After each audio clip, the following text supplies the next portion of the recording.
સંસદમાંથી 3 નવા criminal bill પસાર. અમિત શાહે કહ્યું, તારીખ પે તારીખ યુગનો અંત, 3 વર્ષમાં મળશે ન્યાય. લોકસભામાં પસાર થયા બાદ આજે રાજ્યસભામાં Indian judicial code bill 2023, Indian civil defence code bill 2023 અને ઇન્ડિયન એવિડન્સ બિલ 2023 પણ પસાર કરવામાં આવ્યા હતા. ગુરુવારે રાજ્યસભામાં આ 3 બિલ પર ચર્ચા કરવામાં આવી હતી અને કેન્દ્રીય ગૃહમંત્રી અમિત શાહે કહ્યું કે નવા ફોજદારી કાયદાનો હેતુ જૂના કાયદાની જેમ સજા આપવાનો નથી, પરંતુ ન્યાય આપવાનો છે. તેમણે કહ્યું કે નવા ફોજદારી કાયદાના અમલીકરણથી તારીખ પે તારીખ યુગનો અંત સુનિશ્ચિત થશે, 3 વર્ષમાં न्याय મળશે.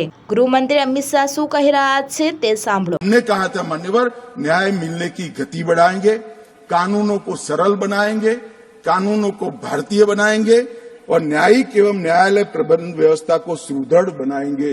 ये मैं जो पढ़ रहा हूं हमारे संकल्प पत्र का हिस्सा है. उस वक्त मैं ही पार्टी का अध्यक्ष था मान्यवर, और आज हम इसको पूरा करने का काम इस महान सदन के आज मैं जो 3 बिल लेकर आपके सामने उपस्थित हुआ हूं मान्यवर, ये तीनों बिलों का उद्देश्य दंड देने का नहीं है, न्याय देने का है. न्याय का विचार, हमारे भारतीय विचार में न्याय एक प्रकार से अम्ब्रेला टर्म, न्याय शब्द में.